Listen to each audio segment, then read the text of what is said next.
I love my wife above all else. I have loved her since the moment I first laid eyes on her. I would do anything for her, and that has never changed after all these years.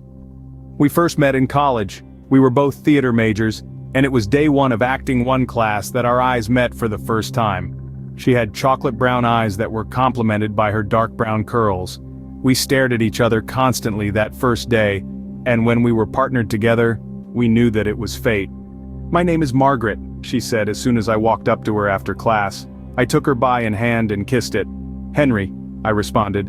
She then took one of my long dreadlocks and wrapped it around her finger, staring me in the eyes and biting her lip.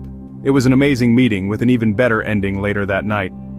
The following night we went on our first date, a theater production of Sueño. We held each other's hand through the entire performance, and afterwards I walked her to her dormitory.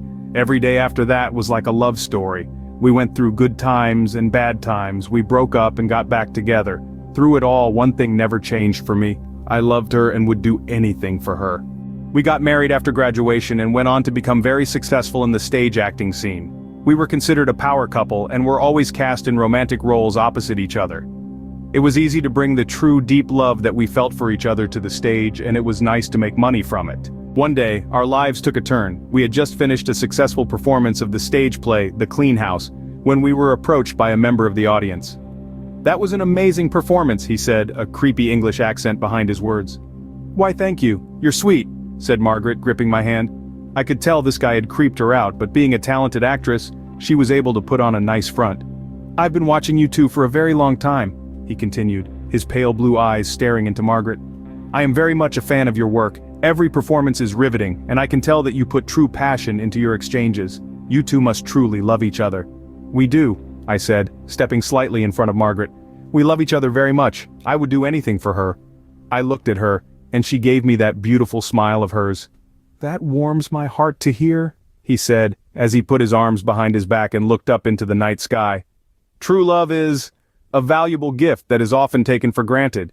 If you're not careful, you can easily lose it forever, and it can never be replaced, no matter how hard you try." He then looked at me and I could see just how disturbing his pale blue eyes were.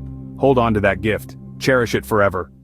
He began to walk away before I asked the question that had been bothering me since we met. "Who are you?" I yelled. He stopped and turned his head. "Your biggest fan," he answered. He then walked away. Margaret and I looked at each other, baffled at what had just taken place. Later that night, we were sitting on our couch watching a movie when, suddenly, there was a knock at the door. "Wonder who that could be," said Margaret as she got up to see who it was. She looked at the peephole and froze in place before taking a single step back and opening the door. Standing just outside the door was the same man we had talked to earlier that night. He stood there with his arms behind him, his pale blue eyes shining like the moon. "Honey," I said, standing up from the couch to join Margaret at the door. "Please, come in," Margaret said to the man, to my shock. "What are you doing?" I yelled, running to get to the door. The man stepped inside before I got there and began to stroke her face. When I finally got to them, I threw my fist and connected with his face, knocking him back outside. I quickly slammed the door and locked it. I turned to Margaret, who was in some sort of a trance. I tried to snap her out of it. "Margaret!" I yelled, shaking her. "Margaret, wake up!" There was nothing I could do to get her to respond. I shook her, slapped her, and even splashed water in her face. Nothing would work. Suddenly the lights in the house went out. I looked around until I saw the silhouette of a man standing outside our living room window. I blinked, and it was gone. I began to panic, and ran to the gun safe in our bedroom.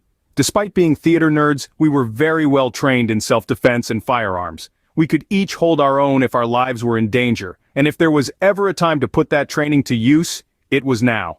When I got back to the living room, I immediately raised my weapon. There stood the strange man, holding Margaret by the face. "Let go of her, asshole!" I yelled, aiming for his head.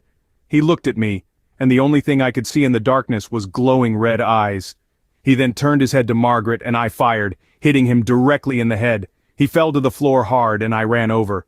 Margaret fell over too, but I caught her before she hit the ground. She still would not respond, her eyes wide open in a trance. I looked over to the man, but he was gone. I gently laid her on the floor and stood up quickly, readying my weapon once again. Suddenly I felt a strong, tight grip on the back on my neck, and I was then thrown across the room, hitting the wall. I groaned in pain as I grabbed my gun and slowly stood to my feet, shaking as I raised my weapon again. Again, he had a hold of Margaret. but this time he pulled her head close to his. I felt my heart race and my blood boil as he put her lips to his glowing red eyes staring right at me. "No!" I screamed as I ran towards them. He then pushed her to the side and opened his arms to me as if inviting me to fire on him again. I obliged and fired 5 rounds into him, but all he did was allow them to connect as he laughed. I ran up to him, but he grabbed me by the throat before I could do anything. He pulled me close to his face and I could see every horrifying feature. Not only did he have demon-like eyes, but his face was covered in disgusting, pulsating veins. In his mouth were 2 sharp fangs and a long, slimy tongue, which rubbed against my face as if tasting me before taking his first bite. I lifted my gun to the arm that had a hold of me and fired twice. He growled in pain as he released me and I connected the butt of my gun to his face repeatedly. He fell to the floor and I mounted him, smashing his face more and more, harder and faster. I could feel the blood gush and spray all over as the bones in his skull crack and collapse. By the time I was done, there was nothing but smashed bone, brains, and blood. I panted as I stood back up and limped over to Margaret, who was now fully unconscious. I shook her and she finally opened her eyes, looking into mine with fear and confusion. "Margaret," I said, feeling relieved that she was all right. I held her close and we laid there until I looked over to where the body of the stranger should have been. He was gone and panic arose once again and we both stood up quickly. I turned to face Margaret and screamed when I saw him standing behind her, still in the process of regenerating his face. Before I had a chance to react, he sunk his fangs deep into Margaret's neck. She screamed in pain as I screamed in rage, hitting the monster in the skull once again with my gun. I felt bone crack again as he released her. Again I mounted him and went to work, growing exhausted the longer it went. I knew this wouldn't last, as he would surely regenerate again. It soon became obvious what exactly I was dealing with. He had put Margaret into a trance merely by looking at her, even looking through a peephole. It wasn't until he invited him inside that he actually got in. He had glowing red eyes and fangs, and he bit Margaret in the neck. "He's a damn vampire," I thought to myself. While he was down, I ran to the kitchen and grabbed an old wooden broom.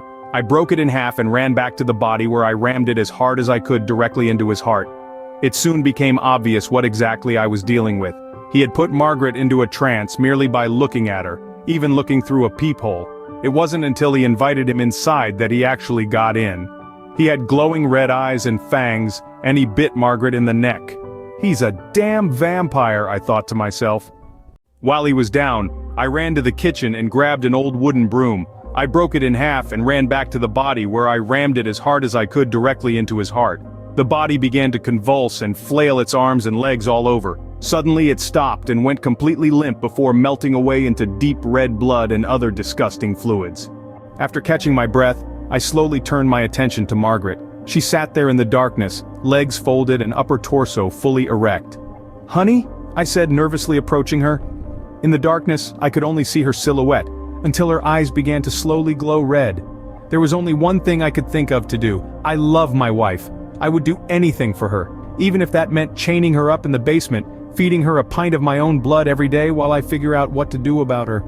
When the hunger would hit her, she became like a wild animal that cannot be communicated with. So I fed her my blood and she became herself again. She understood the situation and never held it against me. It wasn't easy, but it was all we could do. Unfortunately, a pint only went so far until soon it wasn't enough. So I gave more and more until the point that I was endangering myself with so much blood loss. It was then that I decided to feed her full meals. It started with small animals at first and then cats and dogs.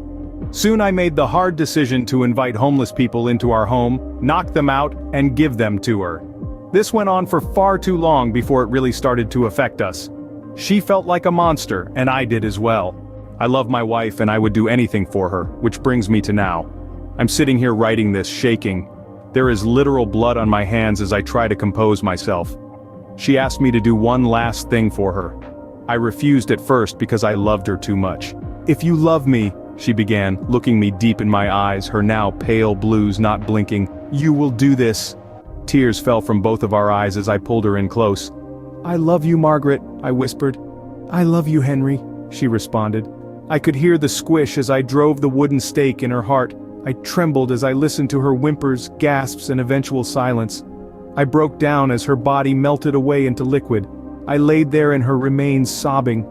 I sit here now, with nothing left but the warning about the creatures of fiction that are very much a reality. I write my confession of the crimes I have committed out of love.